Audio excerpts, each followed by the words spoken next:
се нарекува Висока линија, целосно реновирано и издигнато шеталиште на кое своевремено се пренесувала живина и друга стока. Во 1980 била последната достава на замрзнати мисирки за Долен Менхетен со оваа железница. Во густо населената метропола Високата линија сега нуди отворен простор за релаксирање, уживање за њујорчани и за туристите. Fantastic idea. Некогашното сивило во квартот веќе не постои благодарение на Високата линија. Тоа е оаза во морето од бетон.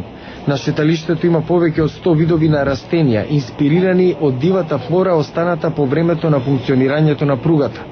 Сега се гради насекаде, станови, канцеларии и ресторани, но и музеј до шеталиштето. Градоначалникот на Њујорк, Майкл Блумберг, заедно со донаторите како дизајнерката на облека Дајан фон Фургенбург и незиниот сопруг, медискиот могул Бери Дилер, свечено го пуштија во употреба шеталиштето. I'm so proud to be part of this. I'm so proud to be part of this neighborhood. Горда сум да бидам дел од овој кварт, од овој град, од оваа земја. Соништата се остварливи и се е можно. We should all take that away today. Првите два дела од Високата линија чина $152 милиони.